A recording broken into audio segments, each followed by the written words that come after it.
ये गलतफहमी में जी रहे हैं कांग्रेसी के, वो महाकौशल को अपना गढ़ मानते हैं सिर्फ इसलिए क्योंकि कमलनाथ जी कहीं विदेश से आके वो छिंदवाड़ा में बस गए हैं। जिसने 137 साल देश के रचनात्मक विकास के साथ साथ देश की आज़ादी की लड़ाई लड़ी, जिनने सब कुछ किया हो, जब वो अंग्रेजों से नहीं डरे थे अपने लक्ष्य के लिए, तो हम ऐसे दौर में किसी से नहीं डरते। इनमें से 5 सीटें सिहोरा, बरघाट, बड़वारा, मंडला और शहपुरा भाजपा जीती। वहीं कांग्रेस ने जुन्नारदेव, अमरवाड़ा, पांढुर्ना, बैहर, लखनादौन, निवास, बिछिया और डिंडौरी ये 8 सीटें जीत ली। मध्य प्रदेश में सियासत की धुरी बने महाकौशल अंचल ने इस बार उलटफेर भरे नतीजे दिए। महाकौशल अंचल से चुनाव मैदान में उतरे केंद्रीय मंत्री फग्गन सिंह कुलस्ते, ओबीसी आयोग के अध्यक्ष गौरीशंकर बिसेन, राज्य सरकार के आयुष मंत्री रामकिशोर कांवरे और पूर्व खनिज मंत्री प्रदीप जायसवाल चुनाव हार गए। वहीं महाकौशल से कांग्रेस के कई दिग्गज भी चुनाव हारे। इनमें पूर्व विधानसभा अध्यक्ष एनपी प्रजापति, पूर्व विधानसभा उपाध्यक्ष हिना कांवरे और पूर्व वित्त मंत्री तरुण भनोट शामिल हैं। महाकौशल में भाजपा की आंधी कुछ इस बार ऐसी आई कि कमलनाथ का किला यहां पर ढह गया।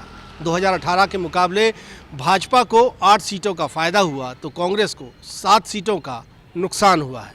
इस बार के विधानसभा चुनाव में कांग्रेस को वहां भी झटका लगा जहां से उसे बड़ी जीत की उम्मीद थी। चुनाव में कमलनाथ के गढ़ महाकौशल में कांग्रेस को 7 सीटों का नुकसान हुआ। महाकौशल की 38 विधानसभा सीटों में से भाजपा 21 सीटों पर जीती और कांग्रेस 17 सीटों पर सिमट कर रह गई। महाकौशल में कांग्रेस को 7 सीटों का नुकसान और भाजपा को 8 सीटों का फायदा हुआ है। महाकौशल के कई दिग्गज चुनाव हार गए। महाकौशल में चुनाव हारने वालों में भाजपा और कांग्रेस दोनों के दिग्गज शामिल हैं। मंडला की निवास सीट से उतरे केंद्रीय मंत्री फग्गन सिंह कुलस्ते चुनाव हार गए। कुलस्ते को कांग्रेस के युवा चेहरे चैन सिंह बरकड़े ने करारी मात दी। बालाघाट सीट से भाजपा के दिग्गज नेता और राज्य ओबीसी आयोग के अध्यक्ष गौरीशंकर बिसेन चुनाव हार गए। चुनावी मुकाबले में कांग्रेस की अनुभा मुंजारे ने बिसेन को करारी मात दी। बालाघाट की परसवाड़ा सीट से प्रदेश सरकार के आयुष मंत्री रामकिशोर कांवरे चुनाव हार गए। कांवरे को कांग्रेस के अनुभवी चेहरे मधु भगत ने करारी शिकस्त दी। बालाघाट की सिवनी सीट से पूर्व खनिज मंत्री प्रदीप जायसवाल चुनाव हार गए। 2018 में निर्दलीय विधायक बने जायसवाल कमलनाथ सरकार में खनिज मंत्री बनाए गए थे। 23 के चुनाव से पहले जायसवाल भाजपा की टिकट पर चुनाव मैदान में थे। प्रदीप जायसवाल को कांग्रेस के युवा चेहरे विवेक विक्की पटेल ने मात दी। इधर चुनाव में महाकौशल से आने वाले कांग्रेस के कई दिग्गज भी चुनाव हार गए। कमलनाथ के करीबी और पूर्व वित्त मंत्री तरुण भनोट जबलपुर पश्चिम से हार गए। जबलपुर पश्चिम से उतरे सांसद राकेश सिंह ने भनोट को चुनाव में करारी मात दी। कमलनाथ सरकार में रहे विधानसभा अध्यक्ष और विधानसभा उपाध्यक्ष भी चुनाव हार गए। गोटेगांव सीट से पूर्व विधानसभा अध्यक्ष एनपी प्रजापति को हार का सामना करना पड़ा। प्रजापति को भाजपा के महेंद्र नागेश ने बड़े अंतर से चुनाव हराया।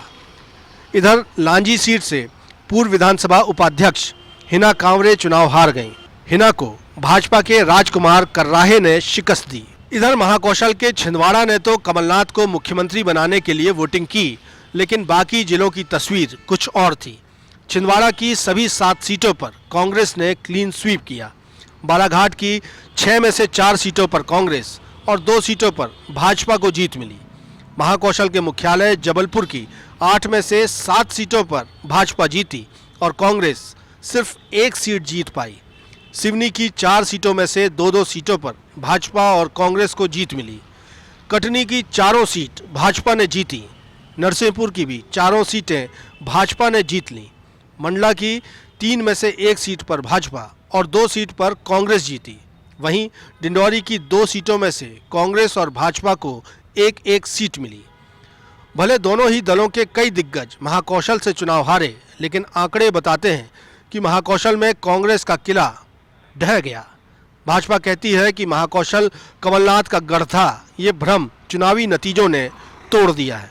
वहीं कांग्रेस कहती है कि वो अपनी विचारधारा पर चलती रहेगी और एक दिन फिर महाकौशल में कमबैक जरूर करेगी। ये गलतफहमी में जी रहे हैं कांग्रेसी के, वो महाकौशल को अपना गढ़ मानते हैं सिर्फ इसलिए क्योंकि कमलनाथ जी कहीं विदेश से आके वो छिंदवाड़ा में बस गए हैं, या छिंदवाड़ा में लगातार लोकसभा जीतते रहे हैं, या छिंदवाड़ा में उन्होंने लगातार विधानसभाएं जीती।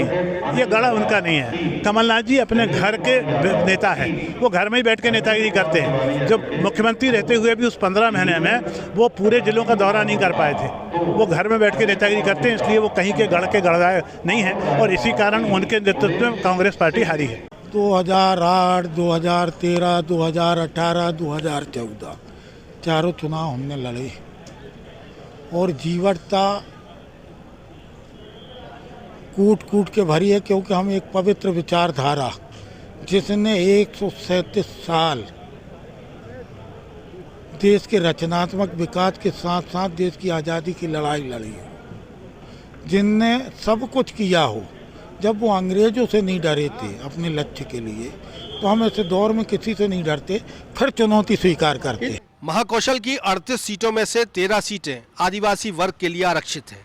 इनमें से 5 सीटें सिहोरा, बरघाट, बड़वारा, मंडला और शहपुरा भाजपा जीती। वहीं कांग्रेस ने जुन्नार देव, अमरवाड़ा, पांढुरना, बैहर, लखनादौन, निवास, बिछिया और डिंडौरी ये 8 सीटें जीत ली। कुल मिलाकर कहा जाए तो महाकौशल अंचल ने एक बार फिर सियासत को चौंका दिया। ठीक 2018 की तरह जब कांग्रेस को 24 सीटें मिली थी, जबकि 2013 के चुनाव में भाजपा को महाकौशल से 24 सीटें मिली थी। इस बार महाकौशल से भाजपा को 21 सीटें मिली और कांग्रेस 17 सीटों पर सिमट कर रह गई। कहावत एक बार फिर सच साबित हुई कि जिसने महाकौशल जीता उसने सूबे में सत्ता बना ही ली। कैमरामैन सतीश सराठे के साथ विजेंद्र पांडे, IBC 24, जबलपुर।